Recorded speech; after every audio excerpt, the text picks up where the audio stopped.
Yo, what's up? Sorry it's been a minute. I've been busy as hell doing these holiday things and whatnot, but I got kind of a super dope car in the shop. You know I only bring out the hotness. But it took me by surprise. I'm a little shook because this thing is so cool. I mean, am I wrong? Are you feeling that?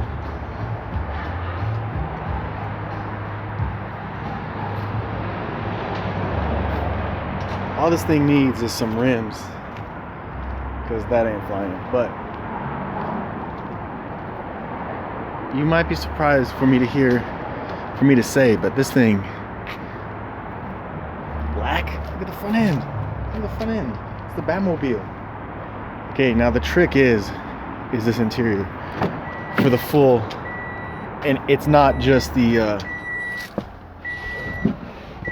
floor mats that are getting me hyped about this interior. Look at this. Say what? Can you say premium experience? It's a Corolla. It's a Toyota Corolla, but I mean, I'm feeling like kind of a boss in this thing. Look at this premium shit. Like, very nice indeed. And it feels good in this car.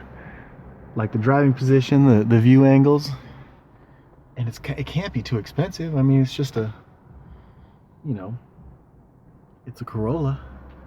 But all right, let's roll. Like the blue accent here, these blue lights. Like, I bet we got Bluetooth. How often do you get like an actual knob with the chrome accent? Like, I'm kind of even wondering if it has some bass. Look at this. You can set the parameters of the stereo. They're trying to sell me this car, I think. Look at this. USB head jack, headphone jack, treble, bass. Are you seeing this? Am I easily tricked? Let's get some beats going here. Just minorities in the United States. Minorities? I don't want to hear that. Seattle's new hit music. Oh shit. Our iHeartRadio Jingle Ball. Presented by Capital. What does he mean?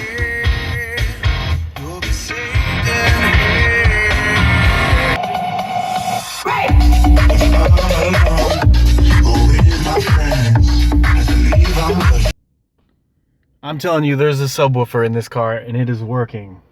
They are really, look at this, stitched. They're selling me this car. Why do I want a Corolla? How are they doing this to me? Even these little lights are looking crispy. Oh, hotness.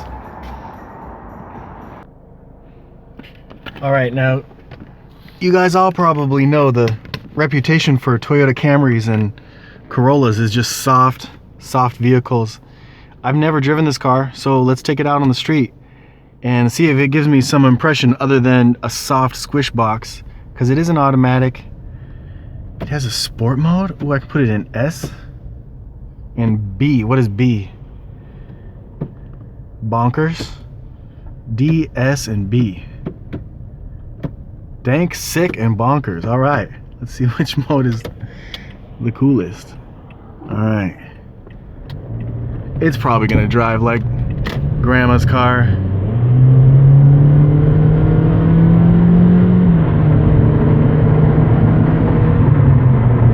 Well, the engine's not surprisingly, you know, domesticated. How about this handling? Yeah, it feels like a Corolla. As it should, you know. But for a daily driver, just to get you around and not sweat it, you know, like, oh, you know, it's just comfortable as hell. That corner, I'm not worried about anything. Everything is just mundane as hell. I know what to expect with everything that this car does. I don't know if that's a feature for some people, but I am getting older. And I used to love my little crotch rocket super hotness, but I gotta say, like, it's soaking up those bumps back there like that. I don't hate that. I'm just trying to get home from long days of work. Actually, I need to do some work on this car, but Alright, we need to make a pass. Highly efficient mode of transportation. Oh, it's in eco mode. But see? The suspension is floaty. Ooh. It's too floaty for me. Like, realistically, I'm still too much of a hothead to be domesticated by something like this, but I gotta give Toyota props for actually making, you know, some changes, keeping it live. I remember when they were doing this back in the mid-thousands, and it was a bunch of you know, jokes, hokey nonsense. But this is actually quite pleasing to the eye, functional, and but still under the radar. I mean, this actually reminds me, I don't know, tell me what you think. The FRS, the BRZ, some of this is absolutely reminding me of the BRZ. The Toyota Subaru collaboration sports car. So, good for them for keeping the youthful spirit in the car. I actually drove back with this thing in S mode, and I gotta say, it is pretty sick. It's very responsive. The transmission shifts snappier, and in between, you know, gear changes is just lightning quick, and it'll rev higher. So it has that feature. But yeah, comment. I wouldn't be surprised if the left rear shock wasn't blown when I lift this thing up, because of the way it was handling. So let's take a look. I never thought I would be telling anybody, hey, check out this Corolla. Like, recommending a Toyota Corolla. I mean, they are literally the most boring car in the history of cars. Everybody's got one. Everybody who's not somebody. But it's a car. What do we need cars for? Transportation. And to have some fun. Well, I mean, this thing is pretty fun. Look how cool it is. Maybe the black on black is what's selling me so cold on it. I think it's just more than that, though.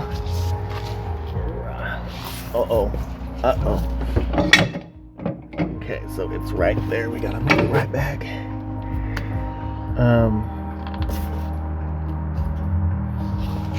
Let's put this thing in the air like we don't care.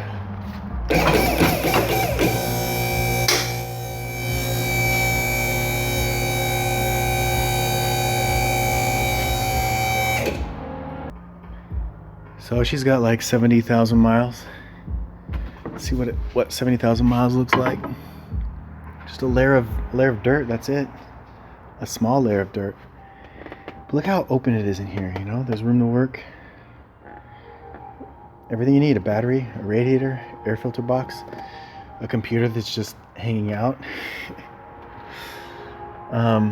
Maybe we'll pull off the plastic Batman cover. Let's see what they're hiding under here. This thing takes 0.20 oil, so extra efficient. I like that. I like an aluminum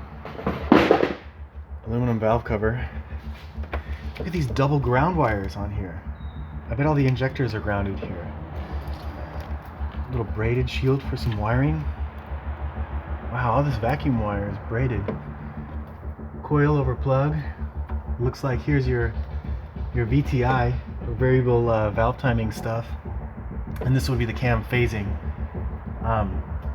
Probably using oil pressure to move stuff. Maybe it's mechanical. I would love to pop this valve cover and find out, but yeah, it looks like a pretty stout engine that's good for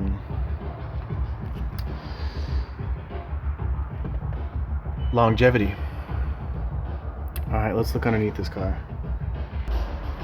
You know, I would actually like to see a 2014 with some rims on it lowered. I think that might be interesting. Oh, look how it's all baffled under here. It has all this plastic covering. It's kind of cool. There's your transmission pan and your oil pan. The subframe going across, the rear subframe. There's our oil filter housing. There's an insert that goes in there. All standard McPherson junk with your axle, your brakes, and your steel wheels. It's very much the Corolla that your grandma drives around in, or the college kid drives around in. Standard. I like this army green that's under here though, because this is a military vehicle. Wayne Enterprises put this together, and here's what I was expecting: a solid beam rear.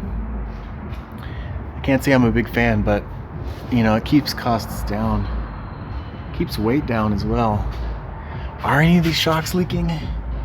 I swear it just kind of felt like this rear one was just not doing work. I don't know, is it a little bit more damp than the other side? Can't say, but she's got good tires on her. There's our charcoal canister for emissions.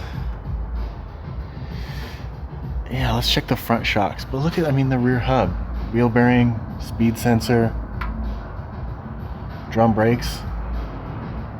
Just enough to get the job done. Let's look at the front suspension. Sway bar end links. Sway bar. Shock doesn't look like it's leaking. Let's see. Yeah, it all looks like it's there.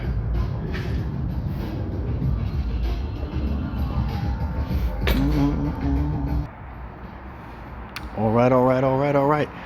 And that will conclude today's video. Leave a like if you liked it. Leave a like if you didn't like it. And I'll see you guys in the next video. Okay, question.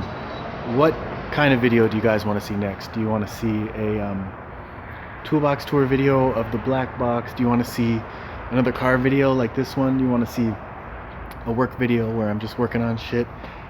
Do you want to see a comedy video where I'm just ridiculous and a silly retard? What kind of thing do you guys want to see?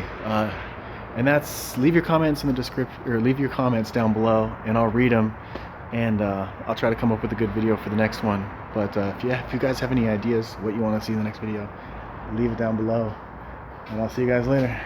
Peace.